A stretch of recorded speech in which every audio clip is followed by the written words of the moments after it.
Vamos lá então, pessoal, agora para as vias endocíticas, a última parte do capítulo 15, né? Veja bem, aqui nós estamos mostrando o processo de fagocitose, né? Esse aqui você tem o neutrófilo fagocitando uma bactéria, aqui também, né? Então você tem a fagocitose, que é um processo endocítico de grandes partículas, né? E a pinocitose de pequenas partículas, né? E depois que você tem o processo endofágico, né, por fagocitose ou pinocitose, né, tá dando um exemplo aqui da pinocitose do LDL, que é o colesterol de baixa densidade, né,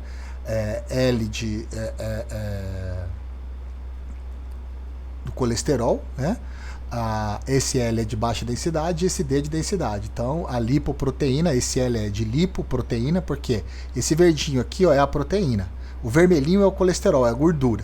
Então L de lipoproteína, que é essa parte verde.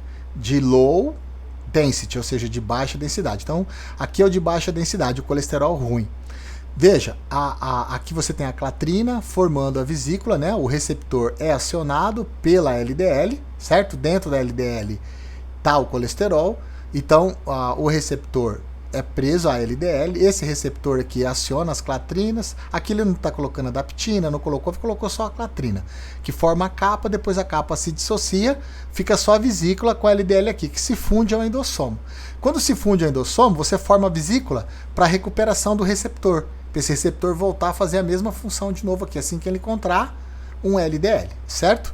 E o conteúdo aqui, né, a lipoproteína de baixa densidade e o colesterol que está dentro dela vão para o lisossomo, onde você tem enzima digestiva e libera quem? O colesterol. O certo aqui desses pontinhos eram ser vermelhos, né? Porque o colesterol é vermelho. Então você libera o colesterol e esse colesterol vai ser processado onde? Retículo endoplasmático liso, para fazer hormônio, para fazer diversos sinalizadores químicos para o nosso corpo, né? Então você tem aqui de novo a formação de vesícula e a fusão de vesícula, né? Você tem que fundir a vesícula para quê? Para recuperar os receptores para a membrana. Aqui está mostrando que quando você tem essa vesícula endocítica, ela pode ser regenerada para a própria membrana onde ela está, né, que é a membrana apical. Esses dois risquinhos aqui representam aquelas junções que impedem as coisas que estão na membrana lateral ou basal se deslocarem para a membrana apical. Então você não tem o movimento das proteínas que estão aqui na membrana apical para lateral ou para basal. Então essas junções aqui meio que separa, né, dois universos, né, o universo aqui apical, né, e do universo látero-basal, certo? Então você tem a vesícula sendo recuperada com suas proteínas na própria membrana apical, a gente chama de reciclagem, ou transitose, quando ela vai para lateral. E aí, na lateral é a mesma coisa que ela ir para basal ou para outra lateral, porque ela se desloca aqui, as proteínas e a própria membrana, né? Como vocês se recordam, os lipídios e as proteínas se movimentam na membrana, mas vai se movimentar até aqui a junção aderente, até aqui a junção. Então a transitose recupera para o lado de dentro, a reciclagem recupera para o lado de fora, tá certo? Ou então ela pode ser degradada, né? E os seus componentes serem utilizados para a síntese de outras estruturas, de outros sinalizadores químicos, né? Porque afinal de contas ali é a membrana de fosfolipídio. Aqui a regulação do funcionamento do lisossomo. Veja, o lisossomo ele tem um monte de enzima dele. Se você parar para pensar, isso aqui é uma bomba atômica para a célula, porque ó, nuclease destrói DNA, protease destrói as proteínas, glicosidase destrói os carboidratos, as lipases destrói os açúcares, perdão, as gorduras.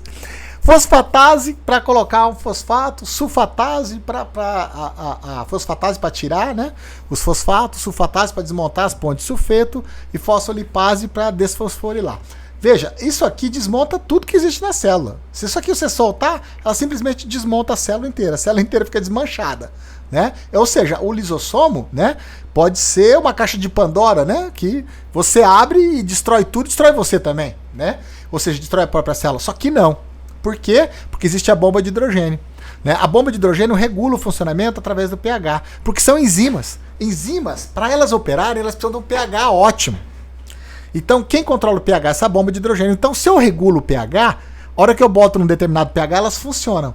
Quando eu mudo o pH, elas param de funcionar. Adivinha? Quando você tem uma fusão, né, de um endossomo com o lisossomo, isso é o estímulo para você o quê? Ligar as bombas de hidrogênio, tornar o lisossomo ácido, e aí você tem as hidrolases ácidas, que são essas enzimas que na utilização de água quebram tudo isso aqui, né, num pH ácido. Acabou de quebrar tudo, aí inverte, né? Tira o hidrogênio e aí elas ficam aqui inativas, entendeu? É assim que controla o funcionamento do lisossomo, para que ele faça digestão só do que te interessa e não da própria célula. Né? Há momentos em que ele vai precisar fazer da própria célula, né?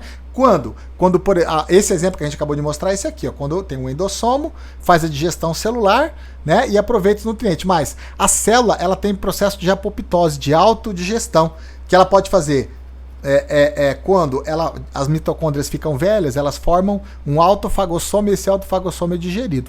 Então ela digere as coisas de dentro da célula, quando a célula entra no processo de apoptose, ou quando faz pinocitose, ou quando faz fagocitose, né? Em todos esses casos, você regula a ação das enzimas hidrolíticas, né?